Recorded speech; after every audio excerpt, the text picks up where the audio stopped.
देश में हज़ारों मर्डर केसेस होते रहते हैं, लेकिन कुछ ऐसे मर्डर केसेस हो जाते हैं जिनके छाप लोगों के दिमाग पर छूट जाती है, जिनके बारे में लोग सोचने पर मजबूर हो जाते हैं और डर जाते हैं। आज ऐसी एक कहानी हम आपके सामने लेकर आए हैं। ये घटना है उत्तर प्रदेश के शिकारपुर की, जहां सुबह के 4 बजे हुए हैं और घर के बाहर ताला लगा हुआ है और घर के अंदर से एक लड़की की आवाज़ें बार बार चीखने चिल्लाने की आ रही हैं। अम्मी अब्बू उठ जाओ, सुबह हो गई है। लेकिन घर के बाहर ताला लगा हुआ है और वो बाहर नहीं आ पा रही है और वो ज़ोर ज़ोर से चिल्लाए जा रही है, उठो, और कोई जवाब क्यों नहीं दे रहे हो। जब वो थक जाती है तो अपने पड़ोस में रह रहे चाचा चाची को आवाज़ लगाती है, चाचा चाची उठो और देखो, अम्मी अब्बू कोई जवाब नहीं दे रहे हैं। लेकिन जब चाचा चाची भी कोई जवाब नहीं देते हैं तो वो थक हार कर अपने पड़ोसियों को आवाज़ लगाती है कि उठो और देखो, अम्मी अब्बू कुछ भी क्यों नहीं कह रहे हैं। लेकिन जब पड़ोसी बाहर आते हैं तो वो मंजर देखकर चौंक जाते हैं। बाहर सो रहे थे शब्बीर और रेहाना। एक चारपाई पर शब्बीर सोते थे और एक पर रेहाना, और वो हमेशा घर के बाहर ताला लगाकर सोते थे और घर के अंदर उनके 5 बच्चे रहते थे, 4 लड़कियां और 1 लड़का।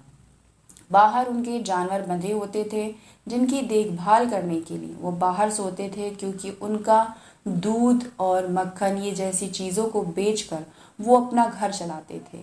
शब्बीर और रेहाना के शरीर से खून निकल रहा था और पड़ोसी ये देखकर चौंक जाते हैं और पड़ोसी की भी चीखें निकल जाती हैं और वो कहते हैं, तुम्हारे अम्मी अब्बू को किसी ने मार डाला।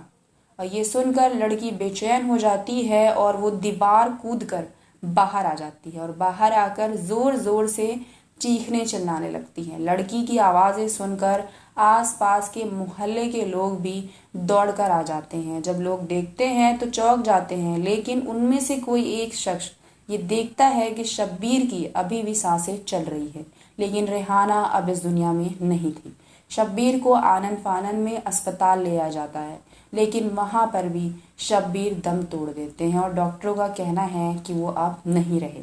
किसी ने इसी बीच पुलिस को खबर कर दी।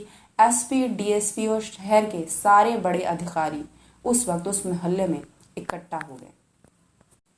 अब पुलिस मौके पर पहुंचती है और पूछताछ करती है। बच्चों से पूछते हैं तो बच्चों का यही कहना होता है कि अम्मी अब्बू रोज की तरह बाहर से ताला लगाकर सोए हुए थे। रात में क्या हुआ और किसने क्या किया हमें कुछ नहीं पता। अब पड़ोसियों ने भी इस बात की हामी भरी कि हमारे सामने ही बच्चे बाहर निकले हैं, उन्हें वाकई में कुछ भी नहीं पता। शब्बीर दूध बेचते थे और फेरी लगाते थे। इन्हीं सब चीज़ों से उनका घर चलता था और उनके पास कुछ जानवर थे जिसे वो पालते थे और जिनकी देखभाल के लिए ही वो शायद बाहर सोते थे। अब पुलिस भी सकते में आ जाती है कि गरीब को आखिर कौन मारेगा। फिर पोस्टमार्टम के लिए दोनों की बॉडी को भेजा जाता है, लेकिन पोस्टमार्टम में कुछ ऐसे खुलासे होते हैं जैसे कि उन्हें धारदार हथियारों से मारा गया था।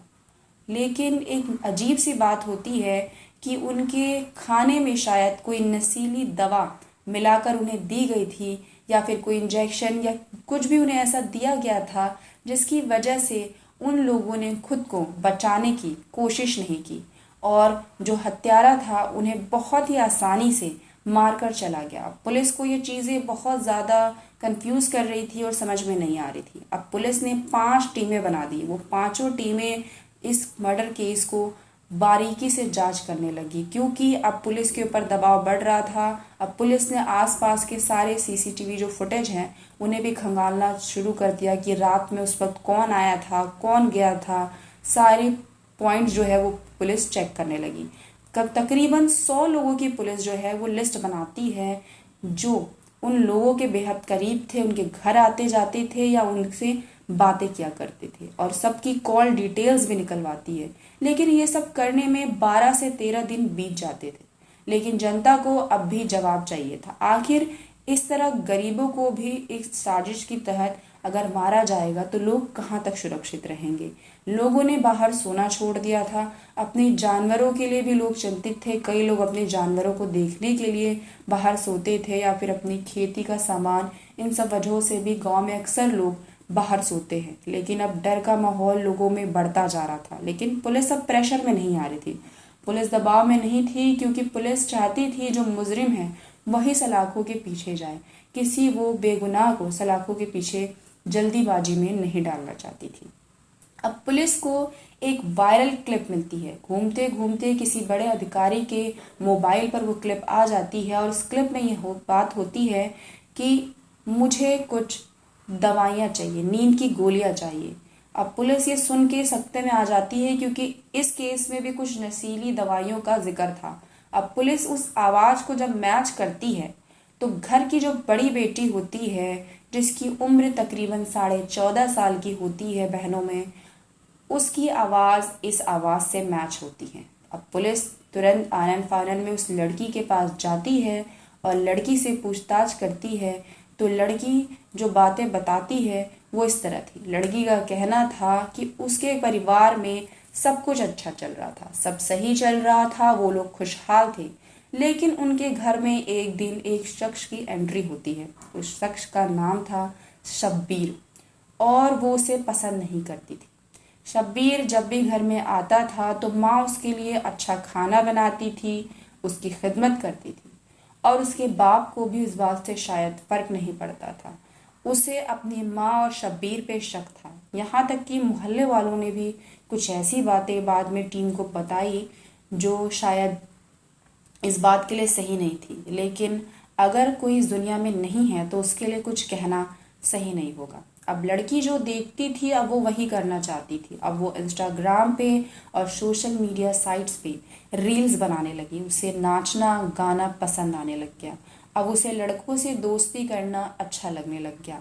अब वो घर में जो माहौल देख रही थी अब वो वही बनना चाहती थी। उसे लगता था कि ये कोई गलत काम नहीं है। अब ये बात माँ बाप को अच्छी नहीं लगती थी। अब यहाँ तक कि ये बात शगीर को भी नहीं अच्छी लगती थी। अब शगीर लड़की को कहीं भी किसी के साथ देखता तो तुरंत माँ को आकर बता देता था। अब माँ लड़की को जी भर कर पीटती थी और जब माँ थक जाती थी तो बाप लड़की को पीटता था। यहाँ तक तो बात समझ में आती है, लेकिन वो दोनों लड़की को शगीर से भी पिटवाते थे। अब उसके मन में नफरत पैदा हो रही थी। धीरे धीरे वो अपने माँ बाप के लिए मन में नफरत पैदा करती जा रही थी। अब उसकी दोस्ती एक दूसरे लड़के से हो जाती है। फिर वो लड़के से कहती है कि वो उसे कुछ नशीली दवाएं लाकर दे सकता है जिसे खाने पर नींद आ जाए अच्छे से। तो लड़का उससे पूछता है कि उसे क्यों ये नशीली दवाएं चाहिए। तो लड़की कोई साफ जवाब नहीं देती, लेकिन लड़का किसी लालच में उसे ये दवाएं लाकर दे देता है। उसे कहता है, उसे लगता है कि मैं अगर इस लड़की का कोई काम करूँगा तो शायद ये मेरे किसी काम आ जाए, मेरे करीब आ जाए। करीब आने के चक्कर में वो उसे 4-5 गोलियाँ लाकर दे देता है।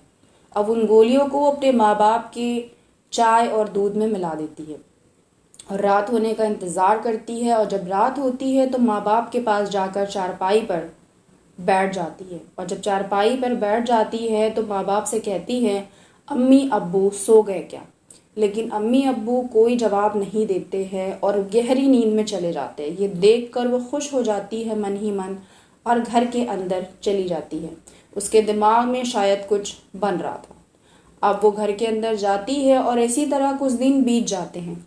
अब उसकी दोस्ती किसी नए लड़के से हो जाती है। उस लड़के का नाम था बाबू ठाकुर उर्फ नईम। वो उसके पिता का भी दोस्त था। अब उसने लड़की से भी दोस्ती कर ली थी। अब वो उसे एक दिन कहती है कि मुझे कुछ नशीली दवाएं, मुझे नींद की दवाइयाँ लाकर दे सकते हो क्या। लेकिन इस बार वो ज़्यादा मात्रा में नींद की गोलियाँ मांगती है।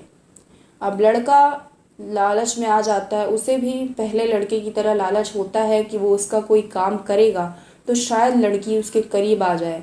इस वजह से 20 गोलियों का पत्ता लाकर उस लड़की को वो दे देता है। अब 14 मार्च 2023 का दिन आता है। वो अपने माँ बाप के चाय और दूध में ये गोलियां उन्हें मिलाकर दे देती है। अब रात होती है। हर रोज़ की तरह एक चारपाई पर उसकी अम्मी जाकर सो जाती हैं और एक पर उसके अब्बू सो जाते हैं। अब वो चारपाई पर उनके पास जाकर बैठ जाती है और धीरे धीरे माँ के पैर दबाने लगती हैं। जब माँ उससे पूछती है तो कहती है, अम्मी आप थक जाती हैं ना, इसलिए मैं आपके पैर दबा रही हूँ। पैर दबाते दबाते ना जाने कब अम्मी की आंखें लग जाती हैं। जब आंखें लग जाती है तो वो पूछती है, अम्मी सो गई क्या। अब्बू सो गए क्या। जब उसे ये बात अच्छे से समझ में आ जाती है कि वो दोनों बहुत गहरी नींद में सो गए हैं, तो वो उठती है और पास के कमरे में जाती है जहाँ कबाड़ भरा हुआ रहता है ज़्यादातर। उस कमरे से वो एक कुल्हाड़ी लेकर आती है और उस कुल्हाड़ी को लाकर वो फिर अम्मी के पैरों के पास बैठ जाती है चारपाई पे, और फिर उन्हें आवाज़ देती है, अम्मी सो गई क्या, अब्बू सो गए क्या। फिर दोनों कोई जवाब नहीं देते हैं। अब वो समझ जाती है दोनों बहुत गहरी नींद में हैं, और जब दोनों बहुत गहरी नींद में होते हैं तो दोनों के ऊपर वो लगातार एक के बाद एक वार करती जाती है। और जब वो अपने मकसद में कामयाब हो जाती है तब वो आगे गली की ओर बढ़ती है और ये देखती है कि कोई उसे ये सब करते हुए देख तो नहीं रहा था। सब ये देखने के बाद वो वापस आती है। वो घर में रोज़ की तरह ताला लगाती है और ताले की चाबी को अपने अम्मी अब्बू की चारपाई पर रख देती है, और रखने के बाद वो दीवार को कूद कर घर के अंदर चली जाती है। घर के अंदर एक सीढ़ियों का दरवाज़ा होता है, उस दरवाजे से वो कमरे में चली जाती है, और कमरे में जाने के बाद उसके दिमाग में खुराफात चलती रहती है। फिर सुबह होती है और वो अपने पड़ोसियों को आवाज़ देती है। जब पड़ोसियों को आवाज़ देती है और पड़ोसी बाहर निकलते हैं, उसके बाद उसने जो भी ड्रामा किया वो हम आपको पहले ही बता चुके हैं। कुल्हाड़ी उसने दोबारा उसी जगह लाकर रख दी थी। बाद में पुलिस वो कुल्हाड़ी वहीं से बरामद करती है और उस लड़के को भी गिरफ्तार करती है जिसने उसे वो गोलियां ला कर दी थी। लड़के ने अपने बयान में कहा है कि उसने बस शारीरिक संबंध बनाने के लालच में ये सारा काम किया। उसे नहीं पता था लड़की की मंशा क्या थी और लड़की क्या करना चाहती थी। वो इन सब बातों से अनजान था, लेकिन किसी को भी यकीन नहीं हो रहा था क्योंकि उस लड़के का उस घर में बहुत कम आना जाना था। यहाँ तक कि उन्होंने किसी ने भी उस लड़के को उस घर में आते जाते नहीं देखा था। जब लोगों को पता चलता है कि ये भी इस घटना में शामिल है तो लोग सख्ते में आ जाते हैं।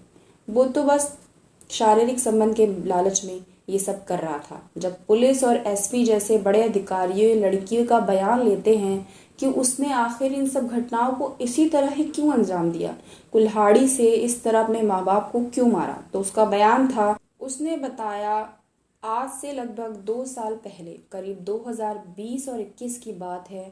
उसके एक रिश्तेदार थे सईद मेंटल, जो इस वक्त जेल में हैं, और उन्हें अपनी बीवी और 3 बेटियों पर शक था।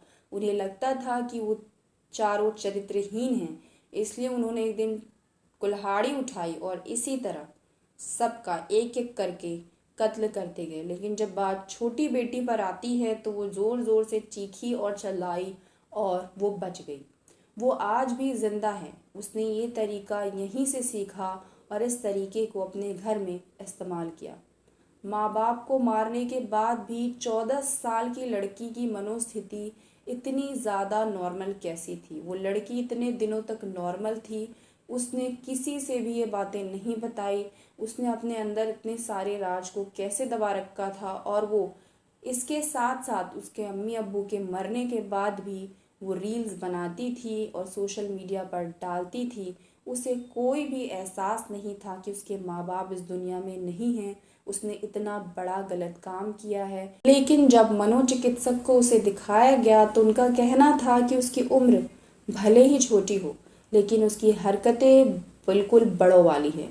तो अब पुलिस और अदालत में क्या फैसला होता है ये तो वही बता सकते हैं, या फिर सबूत और गवाहों के आधार पर क्या होता है। लेकिन आप लोगों को क्या लगता है लड़की को क्या सज़ा होनी चाहिए, कमेंट करके ज़रूर बताएं।